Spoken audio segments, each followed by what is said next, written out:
پہلا پیپر جو ہے وہ مکمل قرآن کریم ناظرہ اور ترجمے کے ساتھ ہے جی اور وہ الحمدللہ اس نے کیا ہے اور اس میں اس نے پاسنگ مارکس لیے ہیں. جی جی تو اس مجلس کا اصل مقصد یہ تھا کہ لوگوں کے درمیان جو تشدد ہے، جو نفرت ہے مذاہب کے حوالے سے، اور پھر آپ دیکھیں 2004-2005 میں حالات بہت خراب تھے. بالکل. جب ہم نے یہ مجلس قائم کی تو یقین جانیے کہ لوگ ہمیں بھی کافر کہتے تھے اور کہتے تھے کہ یہ بھی دیکھو جی اپنے دین کو بیچ رہے ہیں، اپنے مذہب کو بیچ رہے ہیں. ہم نے اس کا اتنا فروغ کیا، اتنا پرچار کیا کہ عوام میں یہ ایک تاثر پیدا کیا کہ ہم سب بحیثیت انسان کے ایک ہیں، مذہب اور دین ہر ایک کا اپنا اپنا ہے اور ہر ایک نے اپنے اپنے مذہب اور دین کے مطابق زندگی گزارنی ہے. اس کا فائدہ یہ ہوا کہ لوگوں کے دلوں سے وہ تشدد ختم ہوا، وہ ذہنی تناؤ ختم ہو گیا. اور اس سلسلے میں ہماری بڑی کوششیں رہی ہیں اور اس تنظیم کے جو چیئرمین ہیں وہ سابقہ وزیر تھے مذہبی امور کے قاری روح اللہ مدنی صاحب اور سابقہ چیف خطیب بھی تھے خیبر پختونخوا کے. اب بھی وہ ہیں لیکن اب وہ ریٹائر ہیں، لیکن اس تنظیم کے چیئرمین ہیں، سربراہ ہیں. اور بہت ہی احسن طریقے سے انہوں نے ان تمام مذاہب کے لوگوں کو اکٹھا کیا، ایک پلیٹ فارم پہ کیا اور ہم جمع ہوئے. یقین جانیے میں جب سیرت ڈپارٹمنٹ کا چیئرمین تھا تو ہم نے ایک لیکچر کیا اور اس میں دیگر مذاہب کے کمپیریٹیو ریلیجن کے حوالے سے ایک لیکچر دیا. تو بہت سے ہمارے طالب علم ایسے تھے جو وہ کہنے لگے کہ توبہ توبہ جی یہ تو کفر ہے، یہ تو کفر ہے. ان کی وہ باتیں مجھ تک پہنچی کیونکہ میں چیئرمین تھا. تو میں نے بشپ رومل منو صاحب کو انوائٹ کیا وہاں اسلامک سینٹر میں. وہ تشریف لائے اور انہوں نے ایک بہت بڑا زبردست لیکچر دیا. وہ طلبہ جو ہمارے ساتھ ریسرچ کرتے تھے، ایم فل کرتے تھے، ان کو ہم چرچ لائے اور پھر انہوں نے ان کو اتنا پیار دیا، اتنا ریسرچ کے حوالے سے معلومات فراہم کی کہ وہ ہماری اجازت کے بغیر پھر چرچ آیا کرتے تھے اور باقاعدہ لائبریری کو کنسلٹ کرتے تھے اور معلومات لیتے تھے. مطلب ایٹ ہوم فیل کرنے لگے نہیں. وہ مسیحی نہیں بنے لیکن مسیحیت کے بارے میں ایک علم انہوں نے حاصل کر لیا. اور یہ ایک ضروری ہے کہ ہر شخص جو ہے وہ کم از کم اپنے دین کے ساتھ ساتھ دوسرے کے دین کے بارے میں بھی معلومات حاصل کرے. اس سے فائدہ کیا ہوگا؟ اس کا فائدہ یہ ہوتا ہے کہ پھر انسان دوسرے کے مذہب کو برا بھی نہیں کہتا، گالی بھی نہیں دیتا اور اس کی ہجوہ اور اس کی تحقیر بیان نہیں کرتا. اور یہ اس کے ذہن میں آ جاتا ہے کہ یہ مذہب ہے، ان کا ریلیجن ہے، وہ جانے ان کا کام جانے، میرا ریلیجن یہ ہے، میرا قرآن پر ایمان ہے، میرا حدیث پر ایمان ہے، میرا اپنا ایک طریقہ کار ہے، ان کا اپنا ایک طریقہ کار ہے. لیکن میرے پاس یہ اختیار نہیں ہے کہ میں بلا وجہ کسی دوسرے مذہب کے آدمی کو کافر کہہ دوں یا اس پر تشدد کروں. اور پھر دیکھیں ہمارا مذہب جو ہے، ہمارے مذہب کے بارے میں تو قرآن ہماری بنیاد ہے نا. تو اس کے بارے میں قرآن نے ایک بہت ہی ایک آسان جملہ کہا ہے، لا اکراہ فی الدین، نو کمپلشن ان ریلیجن. یعنی دین میں کوئی زبردستی نہیں ہے کہ آپ کسی کو زبردستی کلاشنکوف کے ذریعے سے، بندوق کے ذریعے سے، لڑائی مار کٹائی کے ذریعے سے کہیں کہ آپ نے میرے دین کو قبول کرنا ہے. نہیں، لا اکراہ فی الدین، کوئی جبر نہیں ہے، کوئی زور نہیں ہے. ہمارے پیغمبر صلی اللہ علیہ وسلم کی جو تعلیمات ہیں اور وہ ہمارے لیے رول ماڈل ہیں، ان کی زندگی میں دیکھیں کوئی ایسا واقعہ اب بتا دیں، کوئی ایسا واقعہ کوئی غیر مسلم بتا دے کہ نبی کریم صلی اللہ علیہ وسلم نے ایک شخص کو زبردستی پکڑا ہو اور اسے کہا ہو کہ تم اسلام کو قبول کرو. بلکہ انہوں نے سیرت اور کردار کی وجہ سے لوگوں کو اتنا متاثر کیا کہ لوگ اسلام لانے لگے اور اسلام کو قبول کرنے لگے. صاحب یہ بھی ہے نا کہ لکم دینکم ولی دین، آپ کے لیے آپ کا دین، ہمارے لیے ہمارا دین، یہ چیز بھی بیچ میں ہے. ملک صاحب اسی بات پر ذرا تھوڑی ایک وضاحت میں کرتا ہوں، یہ زبردستی والی پہ مجھے ایک حدیث یاد آئی. ایک شخص نبی کریم صلی اللہ علیہ وسلم کے پاس آیا، کہنے لگا اللہ کے رسول، میں نے فلاں یہودی کو آج قتل کر دیا اور اس نے میرے ڈر کی وجہ سے کلمہ پڑھ لیا. نبی کریم صلی اللہ علیہ وسلم نے جب یہ سنا تو آپ صلی اللہ علیہ وسلم کا چہرہ مبارک جو تھا وہ غصے سے سرخ ہوا اور آپ کی آنکھوں مبارک میں آنسو آئے اور آپ نے فرمایا حل شققت قلبہ، حل شققت قلبہ، کیا تو نے اس کا دل چیر پھاڑ کے دیکھا تھا کہ وہ دل کی گہرائیوں سے ایمان لایا ہے یا نہیں لایا ہے؟ جب ایک شخص کہہ دے لا الہ الا اللہ محمد رسول اللہ، بات ختم، وہ دائرہ اسلام میں داخل ہو گیا. دل کا معاملہ اللہ کے ساتھ ہے. عمل کا معاملہ اللہ کے ساتھ ہے، باطن اللہ کے ساتھ ہے، ظاہر میں اس نے اسلام کو قبول کر لیا ہے۔ بہت شکریہ جی حافظ صاحب، انشاءاللہ پھر آپ کی طرف آتے ہیں۔ ہارون بھائی، آپ جو ہیں تو ہمیشہ محبت کے دیے جلاتے ہیں، آپ جو ہے تو مسلمز کو، ہندوؤں کو، کرسچنز کو، سب کو اکٹھا کرتے ہیں، سکھ برادری آپ سے بڑی محبت کرتی ہے، اور میں سمجھتا ہوں کہ پیوٹل ایک پوائنٹ ہے آپ نا۔ آپ یہ بتائیے گا کہ یہ کمیونٹیز جو ہیں یا ہمارے اقلیتی بھائی جو ہیں، مختلف برادریاں جو ہیں، بعض اوقات ایسے ہوتا ہے کہ کچھ ایسے مسائل ہو جاتے ہیں جس کی وجہ سے ذہنی تناؤ بہت زیادہ پھیل جاتا ہے، اور یہ جتنا بھی معاشرہ جو ہے، کیونکہ وہ ہمارا ایک مطلب ہے کہ اٹوٹ انگ ہے، ہمارا حصہ ہے، اس معاشرے کا حصہ ہے، تو ان کو کیسے ریڈریس کر کے دوبارہ ایک مفید شہری بنایا جا سکتا ہے؟ بہت بہت شکریہ آپ کا بھی اور پاکستان ٹیلی ویژن کا بھی کہ آج ایک گلدستے کی صورت میں پاکستان کے ڈائیورس فیتھ مسلم اور نان مسلمس کو آن بورڈ لیتے ہوئے ایک پاکستانی کی حیثیت سے، ایک انسان کی حیثیت سے یہاں پر امن کے پھول بکھیرنے کے لیے، امن بقائے باہمی کے لیے آپ نے اپنا یہ فلور عنایت کیا۔ احسان مند ہیں ہم آپ کے، اور بلا شبہ سب سے پہلے میں اس بات کا اظہار کرتا چلوں کہ میں احسان مند ہوں اللہ رب العزت کا کہ میں ایک پاکستانی ہندو ہوں، اور اس ناطے میں یہ بات واضح انداز میں کہہ دینا چاہتا ہوں کہ یہاں کوئی نہ تو کوئی عرب سے آیا ہے اور نہ ہی کوئی فارس سے آیا اور نہ کوئی دیگر، یہاں جو بھی ہے وہ اسی دھرتی کے بیٹے ہیں، اسی ماں دھرتی سے تعلق ہے، اور سب کے سب ہم ایک دوسرے کے عزیز ہیں، بالکل پرایا تو کوئی ہے نہیں، اور ویسے بھی انسان ہونے کے ناطے جو ہے ہم سب ایک ہیں۔ بالکل۔ تاہم جو یہاں پر بسنے والے مسلم اور نان مسلم ہیں، بحیثیت پاکستانی اور بحیثیت انسان، ہمارا جو زندگی کا جو مقصد ہے وہ رب تعالیٰ کی جو ہے وہ تعریف کرنی ہے، اس کا شکر ادا کرنا ہے، اور یہ کائنات جو اس کی تخلیق ہے، واسودیوم کٹمبکم، یعنی حکم یہی ہے کہ رب تعالیٰ کی یہ جو کائنات تخلیق ہے یہ اس کا کنبہ ہے۔ جب یہ اس کی تخلیق، اس کا کنبہ ہے، اس میں ہر چیز جو ہے، ہر جاندار جو ہے، انسان ہے، جانور ہیں، پرندے یا جو بھی ہیں، وہ سب کے سب ایک خاندان ہیں۔ تو پھر جب ایک خاندان ہے تو ہم سب نے ایک دوسرے کی حفاظت کرنی ہے، اور اس زندگی کو احسن طریقے سے بڑھتے ہوئے دین، دنیا اور آخرت، یعنی جو مرنے کے بعد سورگ اور بیکنٹھ کا نواس ہے یا وہ پرلوک ہے، اس سب کو سدھارتے ہوئے ہم نے آگے بڑھنا ہے، اور ہم نے اسی سرزمین پر رہتے ہوئے مختلف عقائد کے ماننے والے پیروکارز ہیں، یہاں پر بستے ہیں پاکستان میں، ہم نے اپنے میرے جیسے استاد محترم نے فرمایا کہ اپنے دین کی تعلیمات کو فالو کرتے ہوئے بحیثیت پاکستانی ہم نے آگے بڑھنا ہے، اور اس کے انسانیت کے خلاف، پاکستان کے وقار کے خلاف یا دیگر جو ناہموار راستے ہیں، ہم نے کلیکٹیو ایفرٹ سے مل جل کر، جس طرح کے امہ کا تصور جو ہے آج سے 1447 سال پہلے جو ہے وہ نبی کریم محمد مصطفیٰ صلی اللہ علیہ وآلہ وسلم کی ذات اقدس کے ذریعے اسلام کی تعلیمات کی روشنی میں جو ہے وہ منظر عام پر آیا، اور اس کی بہترین مثال کہ اس دور کی جو جہالت کے دور کے جو لوگ تھے، جس کی انڈرسٹینڈنگ نہیں تھی اور نہ جانے کس قسم کے وہ ایسے کام کیا کرتے تھے جو کہ آج اس کے بارے میں سوچنا بھی وہ ایک بہت تکلیف دہ ہے، لیکن ہمیں ایک بہترین جیسچر اور ایک بہترین اسوہ حسنہ ملا کہ کس طرح ڈائیورسیفائی ایک دوسرے کے جان کے دشمنوں کو، جو کہ تہذیب، ثقافت اور عقائد کے دشمن ہیں، ان کو کمپیریٹیو جو تعلیمات ہیں ان کو انڈرسٹینڈ کرتے ہوئے، لیکن کامن انٹرسٹ کو، جو قرآن کریم ذکر العالمین بھی جو اس کا حکم دیتی ہے کہ آئیں ان باتوں کی طرف جو آپ اور ہم میں مشترک ہیں، تاکہ کامن انٹرسٹ کو لیتے ہوئے، بینگا پاکستانی ہم یہاں بیٹھے ہوئے ہیں، بحیثیت انسان بیٹھے ہوئے ہیں، تو کامن انٹرسٹ اس وقت پاکستان کی دھرتی پر ڈائیورسیفائی کمیونٹیز کو امن بقائم باہمی سے لیتے ہوئے اس ملک کی سالمیت کا بھی خیال رکھنا ہے اور اس کی پراسپیرٹی اور ترقی کی طرف بھی آگے۔ اچھا ارون بھائی، چھوٹا سا ایک اور سوال اسی کے ساتھ نا، کہ جس وقت آپ نے ماسٹرز کیا اسلامیات میں، اس وقت تو آپ پی سی ڈبلیو آر کا حصہ نہیں تھے، کیونکہ وہ تو بہت پہلے کیا ہوگا نا؟ جی جی۔ تو وہ کون سا محرک تھا اس وقت سے آپ کے دل میں؟ یہی ہے کہ سب کو اکٹھا کیا جائے، اسلام کو، اور مطلب ہے کہ اور جتنے بھی مطلب ہے کہ مذاہب کے لوگ ہیں سب، مطلب انٹر فیتھ اور انٹرا فیتھ، ان سب کو اکٹھا کیا جائے، اس وقت سے تھا کوئی عرض تھی دل میں؟ دیکھیں، میں یہ بار بار میں کہتا ہوں کہ میں رب کا شکر ادا کرتا ہوں کہ میں پاکستانی ہوں، اور اس سے بڑھ کر یہ احسان مانتا ہوں کہ مجھے خیبر پختونخوا کی سرزمین نصیب ہوئی، کہ یہاں پر اس دور میں ہندو، مسلم، مسیح سب ایک، یہ تو آج بگاڑ پیدا ہوا ہے، مطلب 80s کے بعد یہ نفرت اور یہ چیزیں پھیلنا ہوئی ہے، ورنہ اس دور میں جو اجرا اور جماعت اور یہ تمام چیزیں جو ہے ہم نے اکٹھے عیدیں، تہوار اور یہ سب کچھ جو ہے وہ اس کو سیلیبریٹ کیا ہے۔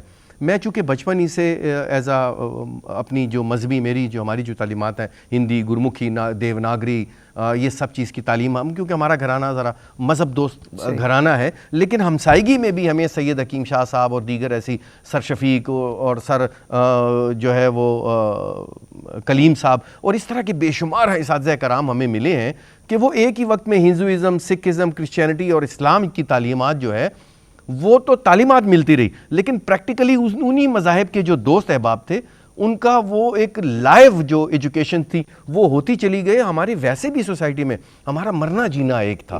ہمارا جب مرنا جینا ایک تھا تو جس کے درمیان میں کبھی کوئی نفرتوں نے کبھی جنم نہیں لیا. اور یہی میں آج اگر ماسٹر اسلامک ایجوکیشن کی تو میرا دوست تھا بچپن میں ابھی بھی ہے ان کے ساتھ دوستی اور تعلق ابھی تک ہے مرنا جینا اکٹھا ہے. نعمت اللہ ہمارے عبدالحمید صاحب جو عربی کے ٹیچر تھے وہ بہت محبت کرتے تھے پیار سے پڑھاتے تھے. تو مجھے اپنی دینی تعلیم کے ساتھ ساتھ ان زبانوں کے ساتھ ہندی گرمکھی کے ساتھ ساتھ عربک میں بھی کبھی کوئی دشواری نہیں ہوئی. تو اس سے ہوا یہ کہ جو تفہیم ادیان اللہ رب یہ جو ٹائٹل ہے نا تفہیم ادیان یہ میرے استاد محترم ڈاکٹر حافظ عبد الغفور صاحب کا ایک امن کے لیے لوگوں کے لیے ایک بین الاقوامی امن کے لیے بہت بڑا میسیج ہے کہ ہمیں تفہیم ادیان کی طرف آنا چاہیے کہ مذاہب عالم کی تعلیمات کو انڈرسٹینڈ کرنا چاہیے تبھی ہمارے نزدیک جو ہے وہ بدامنی یا اس کا جو رجحان جو موٹیویٹ کرتا ہے وہ اس طرف نہیں آئے گا. تو مجھے کبھی راستے میں کبھی کوئی دشواریاں نہیں آئی اور میں اپنے مسافت جو ہے وہ طے کرتا چلا گیا. اور پھر مجھے ڈاکٹر قبلہ ایاز جیسی ہستی ملی ڈاکٹر معراج الاسلام صاحب جو ہے وہ ان کا شرف ہمیں قریب ملا. یعنی اللہ رب العزت نے مجھے وہ صحبت اور میرے کو جو کرم نوازی سے اساتذہ کرام کی اور ماحول میں مجھے ارد گرد جو ہے وہ ایسے چہرے ملے کہ جنہوں نے ہماری تربیت کچھ اس انداز سے کی کہ مجھے کبھی کچھ سمجھ ہی نہیں آئی کبھی کوئی دشواری ہی نہیں ہوئی مطلب مختلف مذاہب عالم کو انڈرسٹینڈ کرتے ہوئے. اور یہی بنیادی وجہ جو ہے بنی ہے انٹرفیتھ اینڈ ہارمنی کی پاکستان میں داغ بیل ڈالنے کی جہاں سے پاکستان میں پھر اس پر کام شروع ہوا. بلکہ میں یہ کہوں گا جی کہ فطرت جو ہے وہ خود ہی لالے کی ہنا بندی کرتی ہے اور اس کے علاوہ ناظرین کہتے ہیں نا جی کہ ہر آدمی الگ صحیح مگر امنگ ایک ہے لہو کا رنگ ایک ہے. تو ہم سب کے لہو کا رنگ ایک ہے چاہے اس کا کسی بھی مذہب سے کسی بھی فرقے سے تعلق ہو. جی سر انہوں نے ایک بات کی ہے تفہیم دین کے حوالے سے. تفہیم دین پر ہم نے ایک کام کیا اور یہ کام PCWR یعنی مجلس ادیان عالم پاکستان کے ذریعے سے ہوا. اس میں مسلمان مسیحیت ہندو سکھ جتنے مذاہب ہیں ان کے بارے میں جو ان کی تعلیمات ہیں ان سب کو میں نے اکٹھا کیا اور اس کو ایک کتابی شکل دی اور پھر مجلس ادیان عالم پاکستان نے اس کو شائع کیا اور وہ ہمارے پاس اب بھی موجود ہے جس کا ذکر ابھی ہارون صاحب نے کیا. وہ جو پڑھتا ہے تو وہ بہت خوش ہو جاتے ہیں کہ اس میں یہ پتہ چلتا ہے کہ اسلام کیا کہتا ہے مسیحیت کیا کہہ رہی ہے ہندوازم کیا کہہ رہا ہے سکھزم کیا کہہ رہا ہے. پھر ان کے جو پروگرام ہوئے ہیں مثلا ہمارے باڑہ گلی میں ایک پروگرام ہوتا تھا اور وہ بھی اسی انٹرفیتھ کے حوالے سے ہوتا تھا اور وہ تعلیمی ماحول اور تعلیمی میدان کے حوالے سے ہوتا تھا.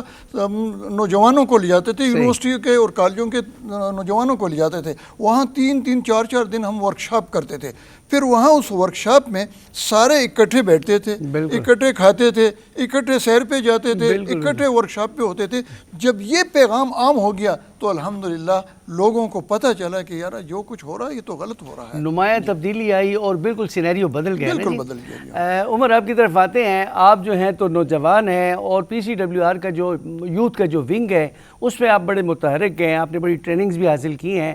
آپ کا کیا ایکسپیرینس ہے اور آپ کیسے سمجھتے ہیں کہ جو ذہنی تناؤ ہے نوجوانوں میں وہ جن کے لیے مطلب ہے کہ نوکریاں نہیں ہیں یا کچھ ناانصافی ہوتی ہے یا ان کو مواقع نہیں ملتے ہیں تو PCWR ان کی کیسے ہیلپ کرے گا جی؟ بسم اللہ الرحمن الرحیم. شکریہ ملک صاحب. آج کا نوجوان نہ صرف تعلیمی اور معاشی تناؤ کا شکار ہے بلکہ اگر دیکھا جائے تو اسے آن لائن جو منفی تبصرے ہیں جو سائبر بلنگ جیسے ہم اس کا ٹرم یوز کرتے ہیں اس کا بھی شکار ہے.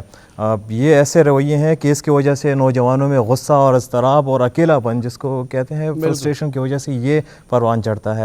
اب آپ کا جو سوال ہے یہ ایک ایفیکٹ ہے اس کو ہم ایفیکٹ کی طرح لیتے ہیں اور جب جہاں پر ایفیکٹ ہوگا تو اس کا کاز بھی ضرور ہوگا. تو سوال کے آپ کے سوال کے جواب میں جو ہے ہم کوشش کریں گے کہ پہلے اس کے کاز کو جانا جائے کیونکہ جب ہم سلوشن کی طرف آئیں گے تو پہلے ہم کاز کو جانیں گے.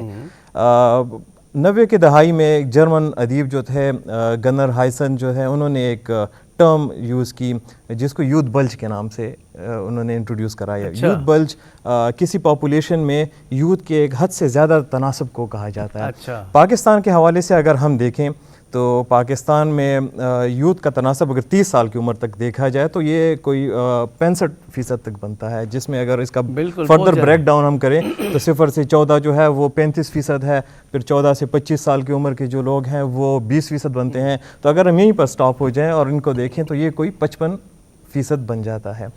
اب اس کے لیے ضروری ہے کہ یہاں پر ہم جو بھی پالیسی یا جو بھی اقدام اٹھائیں تو اس کا 55% ویٹ آپ کو اس طبقے کو ضرور دینا پڑے گا. ٹھیک ہے جی.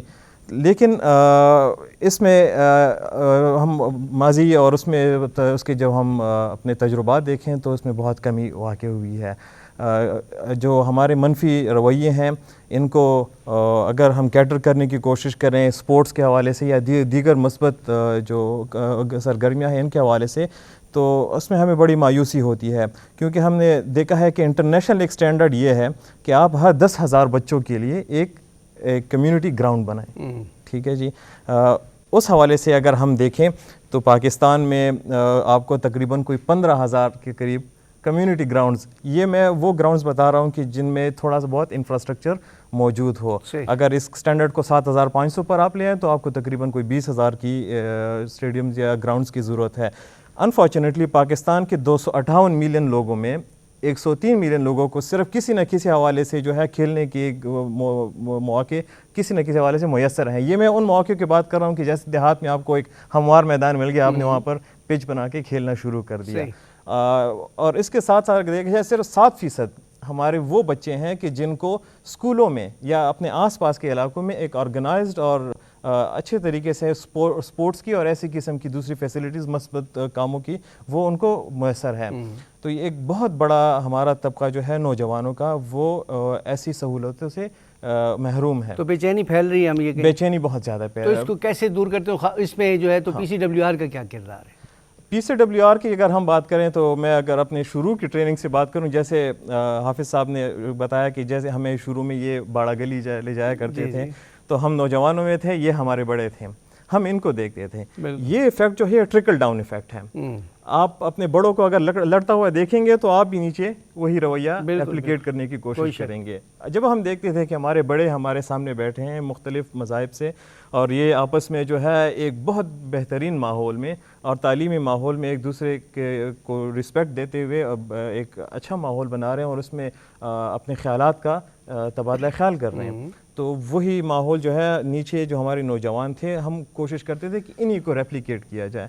انہی دنوں میں اگرچہ میں وہاں پر تھا تو میرے ساتھ ہارون صاحب کے صاحبزادے روہن صاحب بھی تھے, تو مجھے اندازہ تب نہیں تھا کہ ہندوازم یا سکھ ازم جو ہے ان کے کیا روایات ہیں یا بیس کن باتوں پہ کرتا ہے. ہم ان کے ساتھ بیٹھے, ہم نے ان کے ساتھ کھانا کھایا, ہم ان کے ساتھ گھومے پھرے, کھیلا, تو تب پتہ لگا کہ یار ہم ایک ساتھ کو ایگزسٹ کر سکتے ہیں. بلکہ میں نے خود دیکھا ہے جی, بہت سارے ہوٹلز میں, بہت سارے حالوں میں نوجوان ایک تھالی پہ ایک پلیٹ میں کھا رہے ہیں, ہندو کرسچنز مسلمان سارے نا جی. تو یہ میں سمجھتا ہوں کہ ایک بڑی کامیابی ہے PCWR کی. یہ ایک بہت مشکل کام تھا. پہلے دیکھیں جی, جب پہلے ایک دوسرے کے گلاس میں پانی نہیں پیتے تھے. اب ہمارے کالجز میں ایسے ہے کہ ہمارے ساتھ بڑے مطلب ہے کہ دوسرے مذاہب کے ساتھی ہیں تو ہم لوگ ایک ہی گلاس میں پانی پیتے ہیں. جب شروع کے دن تھے تو ہم میں ایک ہیزیٹیشن تھی. اب ایک کمرے میں آپ ان کے ساتھ ایک کمرہ شیئر کرتے ہیں, ان کے ساتھ ایک ہی اس پہ کھانا کھاتے ہیں, تو شروع کے دنوں میں وہ ایک ہیزیٹیشن تھی کہ یہ ہندو میں مسلم تو ہم کیسے وہ کریں گے. لیکن جب ہم نے اس کا جواب ہمیں بڑوں کی مجلس میں ملا, ہم نے بڑوں کی مجلس کو دیکھا, اسی کو ریپلیکیٹ کرنے کی کوشش کی اور الحمدللہ ہمیں اس سے بڑے اچھے جواب ملے, ہمیں حوصلہ ملا. آپ کی اسی بات کو ہارون بھائی آگے لے جانا چاہتے ہیں. ہاں, میں یہ کہنا چاہتا ہوں کیونکہ یہ میرے ساتھ خود ہوا کہ جب میں DI خان میں تھا تو ڈیلی میں اپنے جو میرے دوست ہوا کرتے تھے تو ظاہر ہے روزے سے ہوتے تھے, تو میری کوشش ہوتی تھی کہ صبح سحری کے وقت اور افطار کے وقت کی تیاری میں کروں. اچھا. تو بازار جانا اور DI خان کی گرمی آپ کو پتہ ہے, لانا اور سب چیزیں اپنے جو کوک تھا اس کے ساتھ مل کے تیار کرنا. لیکن شام کے وقت ہمارا جب افطاری ہوتی تھی تو ایک دوست اپنا سب کچھ اٹھا کر وہ الگ چلا جایا کرتا تھا. اچھا. باقی سب دوست ہم اکٹھے ہی افطار کیا کرتے تھے بڑی خوشی سے. آخر یہ 2-4-6 دن میں یہ نوٹس ہو گیا کہ بھئی یہ اٹھ کے چلا جاتا ہے. اس نے کہا کہ بھئی مجھے تو ہمارے کسی مولوی صاحب نے کہا ہے کہ آپ نان مسلمس کے ساتھ بیٹھ کے افطاری نہیں کر سکتے. پھر میں نے عبدالحکیم اکبری صاحب جو خطیب تھے ڈیر اسماعیل خان گومل یونیورسٹی کے, ان کے ساتھ رابطہ کیا, ڈاکٹر قبلہ ایاز صاحب کے ساتھ رابطہ کیا, طاہر محمود اشرفی صاحب کے ساتھ رابطہ کیا کہ ایسی سچویشن میں یہ بات سامنے آئی ہے تو یہ آپ کا فرض بنتا ہے کہ اسلامی نظریاتی کونسل کے ذریعے یا اور ان کے ذریعے پورے پاکستان میں اس جو پائے جانے والا جو رجحان ہے اس کی حقیقت میں جو اسلامی تعلیمات ہے اس کو سامنے لایا جائے. کچھ انڈرسٹینڈنگ تو ہمیں تھی.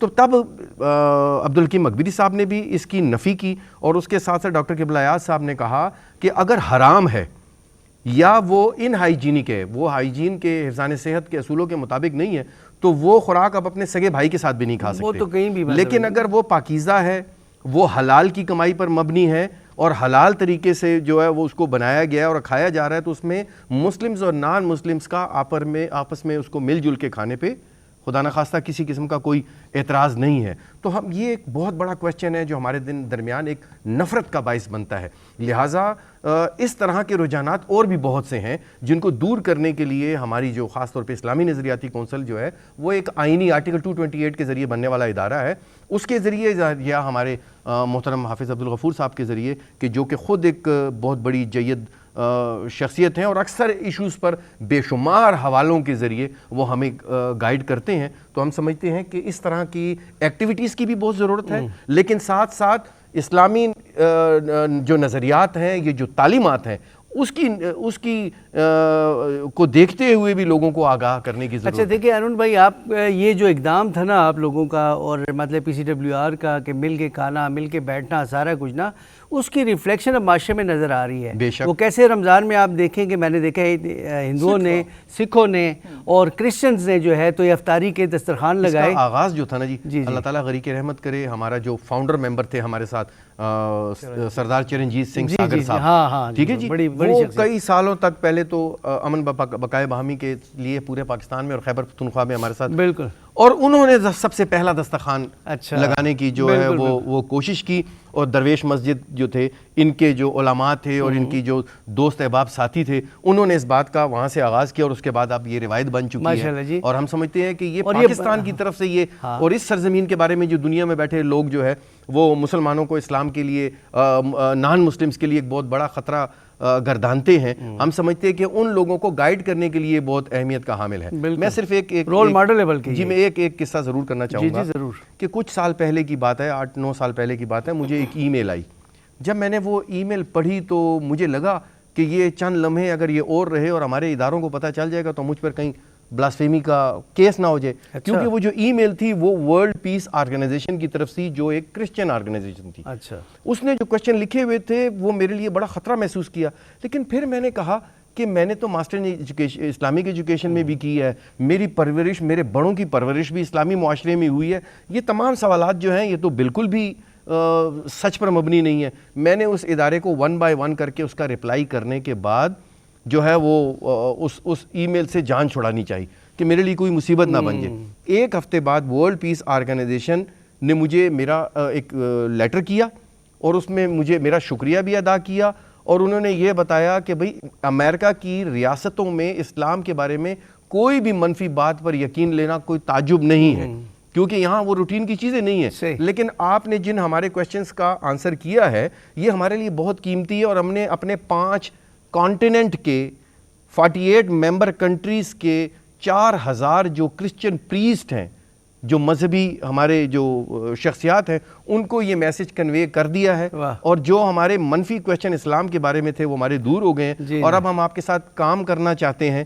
لیکن چونکہ مصروفیات میری اس انداز کی تھی اور میں ان کے کویسچن سے تھوڑا سا خوفزدہ بھی تھا. یہ تو ایک بلیسنگ ان ڈسگائز تھا کہ آپ کا میسج ان تک پہنچ گیا. یہ صرف میسج کرنا بتانا چاہتا ہوں کہ یہ ہماری پرائم رسپانسبلٹی ہے کہ ہم سچ کا ساتھ دیں. بالکل. اور اگر یہ میں نے اسلامیات کی طرف نہ گیا ہوتا, مجھے ایسا انسان دوست ماحول نہ ملا ہوتا, تو شاید میں جو شاید ایک مسلمان اکابرین بھی ہے جو کام اتنے زیادہ لیول پر کر سکتے ہیں وہ شاید ہم کرنے کے قابل نہ ہوتے. تعلیم کی بات ہو رہی ہے. جی سر. یہ عمر مدنی جو ہے یہ تعلیم میں بڑی مہارت رکھتا ہے. اس نے ایک ایسا دانہ درمیان میں پھینک دیا ہے کہ بہت سے موضوعات ہمارے سامنے آ گئے. ان کا اپنا ایک ادارہ بھی ہے, حبیب اسلامک سینٹر, اور بہت اچھے طریقے سے چلاتے ہیں, اور بچوں کی اور نوجوانوں کی نفسیات کے بڑے ماہر بھی ہیں.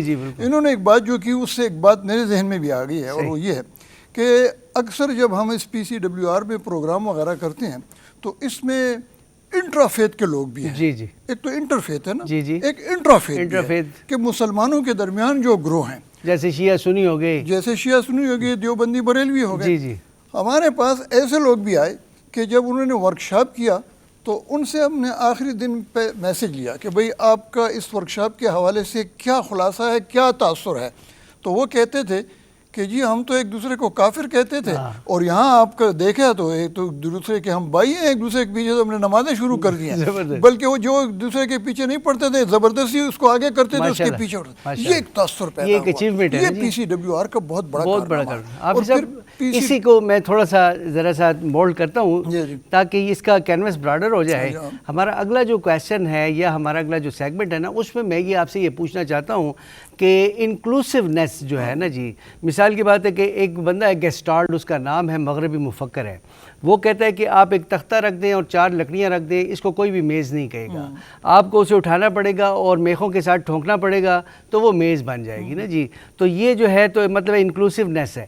The same is the case of the communities of the society, کہ اس کے اندر جو ہے ہمارے ہاں مختلف مذاہب کے لوگ ہیں, یہاں پہ بہت سارے مطلب ابھی میں حیران یہ ہوا کہ صدر میں پارسیوں کا قبرستان بھی ہے, تو یہاں پہ پارسی بھی کسی وقت میں رہتے ہوں گے یا ابھی بھی ہوں, تو ان سب کو مطلب انکلوسیو کرنا. اور دیکھیں نا جی, ہر بندہ جو ہے نا ملت کے مقدر کا ستارہ ہے, ہر بندے نے اپنا رول ادا کرنا ہے. جب ہر بندہ اپنا رول ادا کرے گا تو یہ جو ہے تو ملک ہمارا جو ہے نور علی نور ہو جائے گا. اس حوالے سے ان کو انکلوڈ کیسے کیا جائے, سب کو کیسے ایک نقطے پہ لایا جائے, اور PCWR اس سلسلے میں کیا کرے. دیکھیں یہی گزارش کر رہا ہوں کہ عمر مدنی نے جو باتیں کی ہیں وہ اپلائیڈ ایجوکیشن ہے, اور اس کی آج کل بہت ضرورت ہے. اخلاقی تعلیم جو ہے, ویسے کتابیں پڑھنا جو ہے وہ تو ہر ایک کر سکتا ہے, لیکن اس کو پریکٹیکلی لانا اور پریکٹیکلی ایک نوجوان کو اس قابل بنانا کہ وہ معاشرے میں دوسروں کے جو سختیاں ہیں, دوسروں کی جو باتیں ہیں, اس کو برداشت کر لے, یہ اصل چیز ہے. دوریاں ختم کرنا. ہمارے ہاں برداشت کا سلسلہ ختم ہو چکا ہے, اور اس عدم برداشت کی وجہ سے مسائل بڑھ رہے ہیں. تو جب تعلیمی ماحول میں آپ کے ساتھ دیکھیں کلاس میں مختلف مذاہب کے لوگ ہوتے ہیں, بالکل ہوتے ہیں جی, اور وہ آپ کے ساتھ آپ کے بینچ کے کلاس فیلو ہوتے ہیں, بیک فیلو بھی ہوتے ہیں, آپ کے ساتھ کھیلتے بھی ہیں, آپ کے ساتھ جس طرح انہوں نے بتایا کمرے میں بھی ہوتے ہیں, آپ کے ساتھ جو ہے گھومتے بھی ہیں, سب کچھ ہوتے ہیں. یہ اپلائیڈ ایجوکیشن ہے, اپلائیڈ وہ ہے. تو اس طریقے سے اگر ہم جو نان مسلم ہیں ان کو اپنے ساتھ لائیں گے تو ہمارے ان تعلیمی ماحولوں میں جو عدم برداشت کی صورتحال ہے یہ ختم ہو جائے گی, یہ ذہنی تناؤ جو ہے یہ ختم ہو جائے گا. اور ہمارا موضوع بھی سماجی تقسیم اور تشدد کے حوالے سے تھا, اور سماجی تقسیم کہتے بھی اس کو ہیں کہ اس میں مختلف قسم کی سماج کے لوگ ہوں, سوسائٹی کے لوگ ہوں, اور وہ تقسیم ہو, کسی کا ایک گروہ ہو, کسی کا دوسرا ہو, کسی کا, لیکن مطمع نظر ایک ہو, اور وہ ہو امن, وہ ہو اخوت, وہ ہو بھائی چارہ, وہ ہو ایک دوسرے کے ساتھ پیار اور محبت. اور PCWR کا یہی اصل مقصد ہے. PCWR نے اس حوالے سے مختلف کالجوں میں, مختلف یونیورسٹیوں میں کانفرنسیں کی. پھر PCWR نے ان کے داخلوں کے حوالے سے مختلف یونیورسٹیوں کے وائس چانسلروں سے ملاقات کی. میں خود اس میں موجود تھا.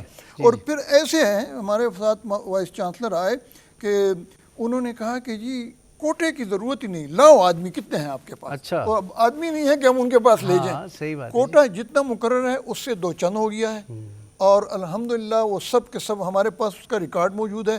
ان کو ہم باقاعدہ کہتے ہیں کہ کوئی ایسا نان مسلم ہو جس کو داخلہ نہ ملا ہو مائنارٹی سیٹ پر یا کسی وجہ سے, آئے دیکھتے ہیں ہم اس کا داخلہ دیتے ہیں, لیکن ابھی تک ہمارے پاس کوئی ایسا نہیں آیا. اس کا مطلب یہ ہے کہ سب کو داخلہ ملتا ہے. مطلب ہے کہ جو اکثریت ہے یعنی مسلم برادری جو ہے وہ ایک بڑے بھائی کا رول ادا کر رہی ہے. ایسا ادا کر رہی ہے کہ ان کو 2 فائدے ہیں. 2 فائدے یہ ہیں کہ ایک تو وہ میرٹ میں بھی مقابلہ کر سکتے ہیں.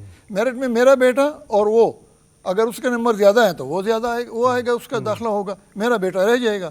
اور اگر وہ میرٹ میں نہیں آتا تو ان کی اپنی جو مائنارٹیز کی سیٹیں ہیں اس کو 2 چند کر دیا گیا ہے, اور وہ بھی خالی پڑی ہوئی ہیں. تو اتنا PCWR نے کام کیا ہے کہ سارے وائس چانسلروں کے ساتھ ہماری ملاقاتیں ہوئی ہیں. اسلامیہ کالج پشاور یونیورسٹی کے ساتھ, بالخصوص پشاور یونیورسٹی کے ساتھ, ایگریکلچر یونیورسٹی کے ساتھ, مختلف کالجوں میں بھی ہوا یہ ڈرائیو چلی. پھر اس کے ساتھ ہم نے HED کے سیکٹری, اسپیشل سیکٹری سے ملاقات کی تھی, عبدو سعید صاحب کے ساتھ.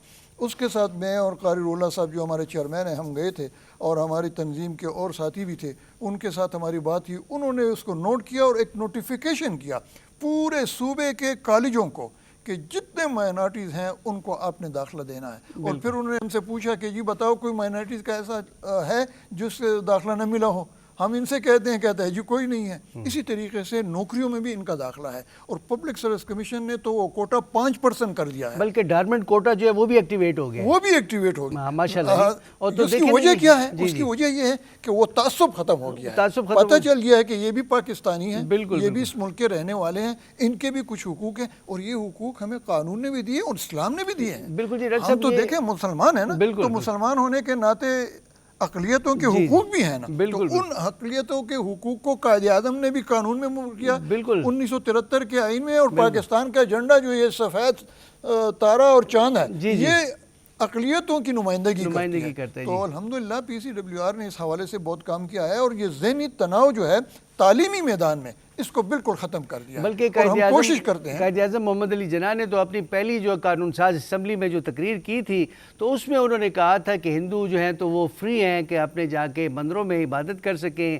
اور کرسچنز فری ہیں کہ وہ جا کے اپنے گرجا گھروں میں جو ہے تو عبادت کر سکیں, اور مسلمان فری ہیں کہ وہ اپنی مسجدوں میں جا کے عبادت کر سکیں. انکلوسیونیس کی, یعنی سب کو اکٹھا کرنے کی جو بات ہم کر رہے تھے, تو حافظ صاحب یعنی ایک ڈاکٹر ہے, بڑا ہی ایکسپرٹ ہے, اور کرسچن ہے یا ہندو ہے, اگر ہم مثال کی بات ہو ہم سے ڈرتا ہے یا ہم مطلب قربتیں نہیں ہیں, تو وہ تو ضائع ہو جائے گا نا. تو یہ جو ہے تو میں سمجھتا ہوں PCWR کا بہت بڑا کردار ہے کہ سب کو اکٹھا کر رہے ہیں.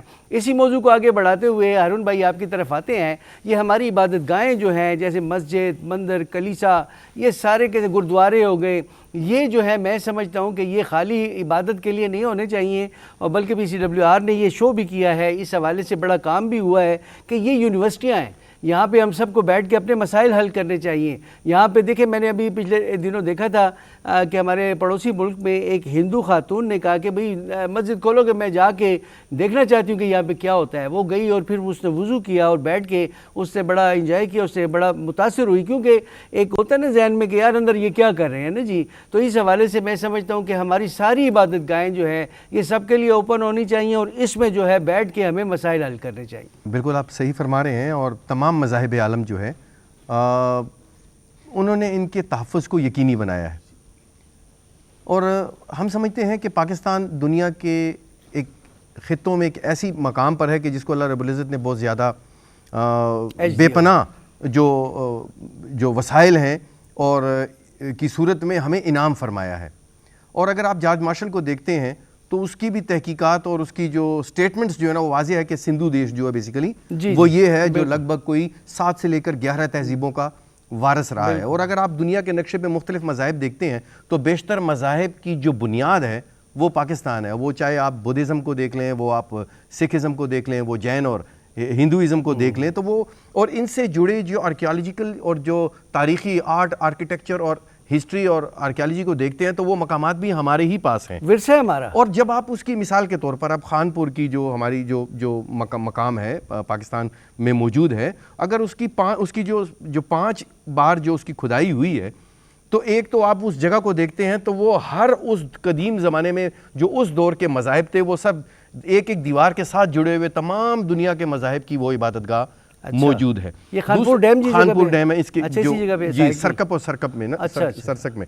اور پھر دوسرا آپ اس کو یہ دیکھتے ہیں کہ اس کی 5 بار کھدائی ہوئی لیکن اس میں اسلحہ نہیں نکلا. اچھا, یہ کیا اچھی بات ہے, لیولیہوڈ کی چیزیں ہی نکلی. یعنی یہ خطہ اپنے اوزاروں اور اپنی آرٹیزنز میں دنیا میں اتنا مقام رکھتا تھا کہ روم اور جو مختلف جو وہ تھی اس کے لیے یہ ایک بہت بڑی ہب تھا, ایک ٹیکسلا.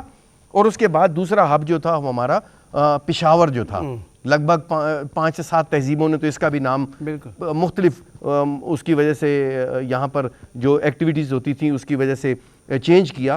باقی یہاں پر چونکہ مختلف اقوام آ کر آباد ہوئیں جن کی آج بھی نسلیں یہاں پر آپ کو دکھائی دیں گی, اور ان کے مختلف مذاہب سے تعلق رکھنے والے یہاں پر عبادت گاہیں بھی, جیسے آپ نے پرشینز کا ذکر کیا کہ پارسی باغ جو ہے وہ پشاور صدر میں جو موجود ہے. اسی طریقے سے آپ گورگٹری میں چلے جاتے ہیں تو بدھسٹ کا قدیم تاریخی مقام آپ کو ملتا ہے. پشاور کا آغاز گرگورکھ ٹلہ جو ہے گرداسپور انڈیا, اور اس کے بعد جہلم روہتاس قلعہ, اس کے بعد پشاور ہے, پھر جو ہے وہ گورگٹری وغیرہ پھر گرگٹری والا، پھر اس کے بعد آپ کو ہارڈ میں جو ہے وہ چلے جاتے ہیں ٹیری، وہ مقام ہے، پھر بلوچستان میں. تو یہ تمام قدیم تاریخی مقامات مختلف تہذیبوں کے آپ کو یہی ملتے ہیں. اور ہر تہذیب کے دور میں یہاں پر مختلف مذاہب کی یہاں پر راجدھانیاں رہی ہیں. مغل بھی رہے ہیں، سکھ شاہی بھی رہی ہے، ہندو شاہی بھی رہی ہیں، منگول بھی آئے ہیں، رومنز بھی آئے ہیں، پھر اشوکا کا ہے، کنشکا کا یہاں پہ راج گزرا اور کسی نے کسی کی عبادت گاہ کو نقصان نہیں پہنچایا.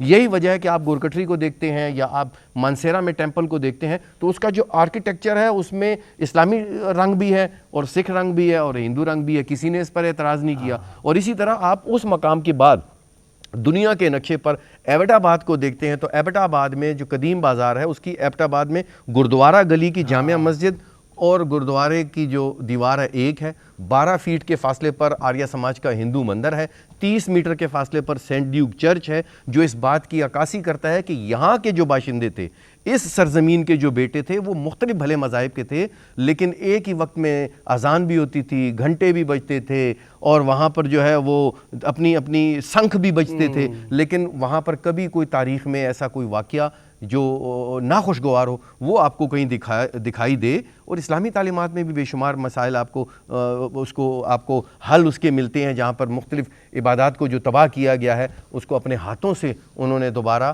انیبل کر کے اس کمیونٹی کے حوالے کیا ہے.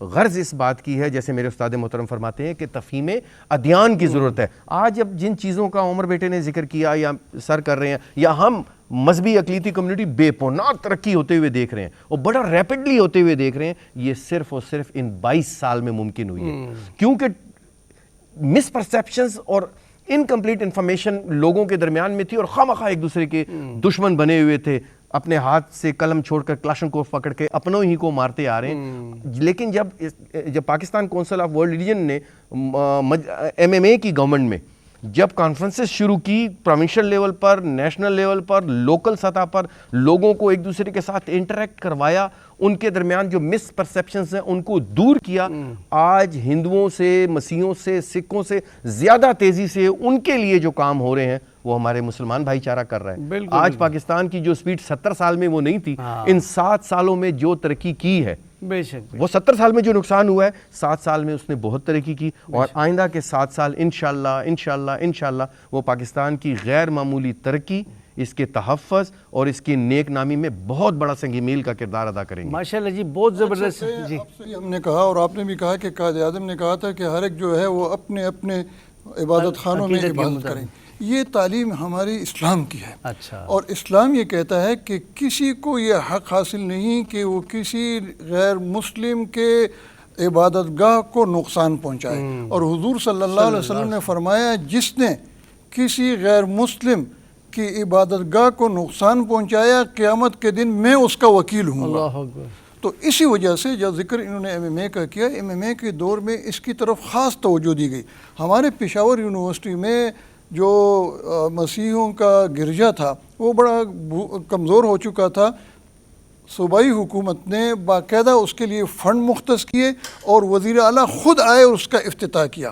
اسی طریقے سے نوشہرہ میں گڑبڑ ہوئی تھی، وزیر اعلیٰ خود گئے تھے. تو چونکہ ایک اسلامی تعلیم ہمیں یہ دی جاتی ہے کہ نان مسلم کی جو عبادت گاہیں ہیں ان کو نقصان پہنچانا یہ مسلمانوں کے لیے شایع نشان نہیں ہے. جو کرے گا تو نبی کریم صلی اللہ علیہ وسلم فرماتے ہیں کہ قیامت کے دن میں ان کا وکیل ہوں گا. تو جب حضور ہمارے خلاف وکیل ہوں گے تو ہمیں کیا ضرورت ہے کہ ہم نان مسلموں کی عبادت گاہوں کو نقصان پہنچائے. تو اتنی اہمیت ہے. انسان ہے نا جی، انسان بھی ہے، احترام آدمیت تو سب کے لیے مذہب ہے. بالکل. دیکھیں نبی کریم صلی اللہ علیہ وسلم کے زمانے میں نجران کا ایک وفد آیا مسیحیوں کا اور وہ پادری تھے.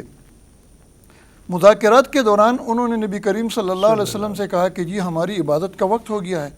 تو نبی کریم صلی اللہ علیہ وسلم نے ان پادریوں کو مسجد نبوی کے اندر ان کے مذہب کے مطابق ان کو عبادت کرنے کی اجازت دی. سبحان اللہ، سبحان اللہ. تو اسلام کے رول ماڈل تو وہ تھے اسلام کے دائی تو وہ تھے، ہم تو جو کچھ کرتے ہیں ان کی تعلیمات پہ عمل کرتے ہیں. تو جب ہمارے پیغمبر صلی اللہ علیہ وسلم کی یہ تعلیم ہے اور یہ صحیح احادیث میں موجود ہے، اس سے کوئی انکار بھی نہیں کر سکتا، تو پھر بحیثیت مسلمان کے اور بحیثیت انسان کے ہم پر بھی یہ لازم ہے کہ ہم نان مسلموں کا احترام کریں اور کسی قسم کا ذہنی تناؤ نہ رکھیں. تعلیمی میدان میں بھی ان کو موقع فراہم کریں، مذہبی اس میں بھی کریں. اور آپ دیکھیں الیکشن میں بھی ان کی علیحدہ سیٹیں ہیں، باقاعدہ ان کے نمائندے ہوتے ہیں، اور وہ نمائندے جو ہیں ہر ایک کے اپنی اپنی سیاسی پارٹیوں کے ساتھ ہیں، اور جو مذہبی پارٹیاں ہیں ان کے ساتھ بھی نان مسلم کے نمائندے موجود ہیں. بالکل جی حافظ صاحب، یہ جو ہے نا تو میں سمجھتا ہوں کہ یہ چیز چھپی ہوئی تھی دھول میں جو ہے، تو اب یہ جو ہے پی سی ڈبلیو آر نے کوششیں کر کے اس کو سامنے انفولڈ کیا، سامنے لے کے آئے.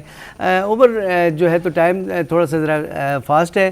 ایسے ہے کہ یہ بتائیے گا کہ یہ ہیٹ سپیچ جو ہوتی ہے، نوجوان جو ہیں آپ کو پتہ ہے کہ زیادہ وقت جو ہے تو انٹرنیٹ پہ جو ہے تو سرف کرتے ہیں، اور اس میں جو ہے تو بہت سارے مسائل جو ہیں وہ پھر ان کے ذہنی تناؤ کا باعث بنتے ہیں. اور وہ نوجوان چاہے کسی بھی مطلب مذہب سے ان کا تعلق ہو، تو بجائے اس کے کہ وہ لکریٹو ہوں، معاشرے کی بھلائی کا کام کریں، وہ جو ہے تو مطلب ہے کہ مسائل کا شکار ہو جاتے ہیں. اس حوالے سے آپ کی کیا رائے ہے؟ دیکھیے جی، آج کل ہمارے پاکستان میں جو نوجوان ہیں یہ نہ صرف انٹرنیٹ کے سب سے بڑے صارف ہیں، یہ بلکہ آنے والے وقت اس کے معمار بھی ثابت ہو سکتے ہیں. اب یہ ساری بات مینجمنٹ اور مس مینجمنٹ کی ہے. پاکستان میں تقریباً آج اگر ہم دیکھیں تو تقریباً 80 ملین کے قریب ایکٹیو انٹرنیٹ صارفین ہیں، جن میں اکثریت جو ہے وہ نوجوانوں کی ہے. اب جیسے فرض کریں مس مینجمنٹ کی ہم بات کرتے ہیں، ہندوازم کے بارے میں پاکستان میں ایک فیک نیوز یا ایسی کوئی خبر چلا دی جاتی ہے، تو اس کے لیے ایک ایسا فورم ہونا چاہیے، جیسے پی سی ڈبلیو آر اس کو بڑے اچھے طریقے سے مینج کر سکتا ہے، جس کو ہم ایک فیکٹ چیکنگ اتھارٹی کہہ سکیں، جو بالکل انالیسس کر کے اسٹیٹسٹیکلی اس کو پروو کر سکیں کہ آپ نے جو پوسٹ کی ہے یہ ان بنیادوں پر غلط ہے. اور ان کے حوالے سے جو ہے ہارون صاحب ہیں، باقی ہمارے بڑے ہیں، ان کے رائے لے کے ان کو آن لائن غلط ثابت کیا جائے. تو نوجوانوں کو یہ ہمیں ایک صلاحیت دینی پڑے گی کہ وہ آن لائن جس قسم کی ان کے سامنے پروپیگنڈا یا پوسٹ یا وہ جو کچھ آئے، تو ان میں یہ صلاحیت ہونی چاہیے کہ پھر اس کو جانچ سکیں کہ آیا یہ جو بات میرے سامنے رکھی گئی ہے، مجھے آگے پھیلانے سے پہلے اس کی کنفرمیشن کرنی پڑے گی کہ ٹھیک بھی ہے کہ نہیں غلط. اچھا فرض کریں ٹھیک ہے، لیکن اگر میں یہ سوچوں کہ اگر میں اس کو آگے پھیلاؤں تو اس سے فساد بڑھنے کا خطرہ ہے. صحیح. اور مجھے اتنی ایجوکیشن دی گئی ہو، اتنی صلاحیت دی گئی ہو کہ میں اس کو اپنے پاس روکوں، اور اس وجہ سے صرف روکوں کہ آگے جا کے معاشرے میں اس سے فساد نہ پھیلے. اب یہ سارا جو ہے یہ حوصلہ اور یہ صبر جو ہے مجھے کہاں سے ملے گا؟ یہ مجھے ان جیسے بڑوں سے ملے گا. اور ان جیسے بڑے جو ہے ہمیں اس کا پلیٹ فارم جو ہے پی سی ڈبلیو آر مہیا کرتا ہے. ایسے پلیٹ فارم جو ہے میں چاہتا ہوں کہ ان سے آگے ایسے سجیشن ملے، جیسے ہم چاہتے ہیں کہ جو ہمارے ٹیلی کام سیکٹر ہیں وہ چائلڈ سیف ایسے پلانز انٹروڈیوس کرائیں کہ جس میں ہمارے بچوں کو اس قسم کی یہ جو پروپیگنڈا وہ ہے اس کو ایکسیس ہی نہ ہو. مقصد ہمارا یہ نہیں ہے کہ اس کو بلاک کیا جائے، بالکل بلاک نہیں، لیکن ہمارے بچوں کو اتنا ایکوپ کیا جائے کہ وہ اچھے اور برے کی آن لائن اس میں تمیز کر سکیں. ٹھیک ہے جی. مینجمنٹ اور جہاں تک نوجوانوں کی تحریک کی بات ہے جی، اگر ان کو صحیح طرح سے مینج کیا جائے تو آپ کو 60s کی دہائی میں امریکنز کی جو سول رائٹس موومنٹ جو ہے وہ، اور اس کے علاوہ جو اینٹی وار موومنٹ جو ہے، اب ان کو بیبی بومرز کہا جاتا ہے. آج امریکہ جہاں پر ہے تو وہ ان کی وجہ سے ہے، لیکن کیونکہ ان کے نوجوان اس وقت بہت زیادہ اویئر تھے. شاید اس کی وجہ یہ تھی کہ ان کو اچھی طرح اویئر کیا گیا تھا. آج کل جو ہے ایسٹ ایشین کنٹریز جو ہیں، جس میں ہم کوریا اور چائنا کی مثال لے سکتے ہیں، انہوں نے اپنے نوجوانوں کو آن لائن اس میں جو ہے روزگار کے مواقع مہیا کیے، جس کی وجہ سے آپ دیکھیں چائنا اور کوریا ورلڈ اکانومیز میں آج لیڈ کر رہی ہیں. ٹھیک ہے. جب آپ نوجوانوں کو روزگار مہیا کریں گے، یہ آج کل کی جو دیکھیں یہ ایک جاب مارکیٹ ہے، اس کی ایک ریکوائرمنٹ ہے. آج کل کی جاب مارکیٹ جو ہے آپ سے آن لائن جو ہے ڈیجیٹل سکلز جو ہے وہ ریکوائر کرتی ہیں. تو ہماری یونیورسٹیز کو بھی چاہیے کہ اس قسم کی جو ہے جو آپ کی انڈسٹری ہے اور جو آپ کا جو ریکوائرمنٹ ہے یونیورسٹیز کی، اس کو لنک کیا جائے. اس کے بعد آگے جا کے ہم ایسے مٹیریل دے سکیں گے جو پاکستان کا نام آگے جا کے روشن کر سکیں گے. تو کہنے کا مقصد یہ ہے کہ یہ جو تعلیمی گیپ ہے، جو سائبر جس کو ہم ڈیجیٹل ایجوکیشن کہتے ہیں، اس کو ہمارے نوجوانوں میں عام کرنے کی ضرورت ہے، اور اس میں جو ہے ہمیں ان بڑوں کی رہنمائی کی انتہائی سخت ضرورت ہے۔ یہ ہم دیکھ رہے ہیں اس مس مینجمنٹ کی وجہ سے، آپ نے اگر نیئر پاسٹ میں دیکھیں، عرب سپرنگ دیکھیں، اس کے بعد بنگلہ دیش کا وہ دیکھیں، سری لنکا کا دیکھیں، یہ نوجوانوں میں ان امپلائمنٹ بدعمادی اور اس کی وجہ سے جو ہے ایک اپرائزنگ ہوئی ہے، جیسے ابھی ہم سایہ ملک میں کاکروچ پارٹی بن گئی ہے، کاکروچ پارٹی بنی ہے۔ دیکھیں جی، اب نوجوان یہ محسوس کرتا ہے کہ میری بات کو سنا نہیں جا رہا، ٹھیک ہے جی، یہ تو بنیادی حق ہے کہ میں اگر نوجوان ہوں تو میری بات کو جو ہے مقتدر حلقے جو ہیں وہ سنیں، غور سے سنیں اس کو، اور مجھے محسوس ہو کہ مجھے سن رہے ہیں، اور مجھے اگر یہ فرض کریں ابھی حل کرنے کی پوزیشن نہ بھی ہو، لیکن ان کی نیت اچھی ہے اور یہ اس کو حل کرنا چاہ رہے ہیں، تو میری فرسٹریشن وہاں پر بہت زیادہ کم ہو جائے گی۔ میں آن لائن اس کو آگے پروموٹ نہ تو خود کروں گا، نہ کسی اور کو کرنے دوں۔ دیکھیں جی، ہم جو حالات ابھی دیکھ رہے ہیں تو اس میں فلٹریشن کی ایک بہت زیادہ ضرورت ہے۔ ہمیں ایسے لوگ چاہیے کہ جو ہمارے پاس آن لائن جتنے معلومات آتی ہیں تو اس کو فلٹر کر سکیں، اور فلٹر کرنے کے علاوہ بھی اس کا ایک جواب دے سکیں مدلل انداز میں، اسٹیٹسٹیکلی، کہ جو بات ہو رہی ہے اس میں اتنا سچ ہے جبکہ اتنا جھوٹ ہے۔ نوجوانوں کو آپ ایموشنلی بہت آسانی سے، میں کہنا نہیں چاہتا لیکن آسانی ایکسپلائٹ ہو سکتے ہیں، مگر اس کو پازیٹیولی اس کی صلاحیتوں کو سامنے لانا چاہیے۔ بالکل جی، اگر نیگیٹو کی طرف چلا گیا تو تباہی ہوگی۔ ایگزیکٹلی جی، دیکھیے صاحب، حافظ صاحب کے مقابلے میں اور ہارون صاحب، میرے پاس معلومات بہت کم ہیں۔ جب میرے پاس معلومات کم ہوگی تو میں جذبات کی بنیاد پر زیادہ فیصلے کرنے کی کوشش کروں گا۔ آپ کو اگر پتہ چل گیا کہ اس کے پاس معلومات کم ہے تو آپ مجھے ایکسپلائٹ کرنے کی کوشش کریں گے، ٹھیک ہے جی۔ اب یہ ایک ایسا گیپ ہے کہ ہمارے بڑوں کو اس کو ریئلائز کرنے کی ضرورت ہے۔ ارون بھائی اس میں کچھ ایڈ کرنا چاہتے ہیں؟ میں یہی کہنا چاہ رہا ہوں کہ یہ میرے بچے ہیں، فیوچر جنریشن ہمارا مستقبل ہے۔ مثال کے طور پہ ایشیا کی دوسری بڑی منڈی جو ہے پریشیس سٹونز کی، وہ پشاور ہے، لیکن پشاور کے لوگوں کو اس کے بارے میں بالکل علم نہیں، اور یہی وہ پشاور ہے کہ جو پشاور لوگوں کا ہب ہوا کرتا تھا، اور یہیں سے دنیا کے مختلف ممالک میں یہاں سے چیزیں ٹرانسپورٹ کی جاتی۔ لیکن آج پشاور کے باسیوں کو، خیبر پختونخوا کے باسیوں کو، ان کے خطے میں پائی جانے والی جو چھوٹی چھوٹی لیکن بہت اہمیت کی حامل جو چیزیں ہیں ان کا علم نہیں۔ ابھی پچھلے دنوں میں نے امریکہ اپنے ایک دوست کو 4 قیمتی پتھر بھیجوائے۔ آپ حیران ہوں گے کہ وہ سرٹیفائڈ پریشیس سٹون صرف 1000 روپے کے تھے۔ بہت شکریہ ارون بھائی، آپ لوگوں نے جو ہے بڑی سیر حاصل گفتگو کی۔ حافظ صاحب، آپ کا بہت بہت شکریہ، آپ نے جو ہے اپنی وزڈم سے جو ہے تو نوازا، اور انشاءاللہ میں امید ہے کہ آپ تشریف لاتے رہیں گے اور اسی طرح سے جو ہے تو قوم کی جو ہے رہنمائی کرتے رہیں گے۔ ہارون سربزیال بھائی، آپ کا بہت بہت شکریہ، آپ ہمیشہ محبتوں کے دیے جلاتے ہیں۔ عمر عادل، آپ نوجوان ہیں اور نوجوانوں کی جو ہے نمائندگی کرتے ہیں، اور ہمیشہ انشاءاللہ جو ہے تو آپ کو بھی جو ہے تو دعوت دی جائے گی کہ آپ جو ہے تو آئیں اور نوجوانوں کا جو مقصد ہے اور ان کا نظریہ جو ہے اسے پیش کریں۔ ناظرین، جو عمارتیں ہوتی ہیں یا مادی ترقی ہوتی ہے، اس سے جو ہے ذہنی تناؤ کم نہیں ہوتا۔ ذہنی تناؤ تب کم ہوتا ہے جب دل قریب ہوں، ایک دوسرے کے قریب ہو جائیں، اور جب دل قریب ہو جاتے ہیں تو معاشی اور معاشرتی استحکام بھی جو ہے تو جنم لیتا ہے۔ اسی پیغام کے ساتھ اپنے میزبان ملک ارشد کو اجازت دیں، انشاءاللہ بشرط زندگی پھر ملاقات ہوگی جی۔ اللہ حافظ۔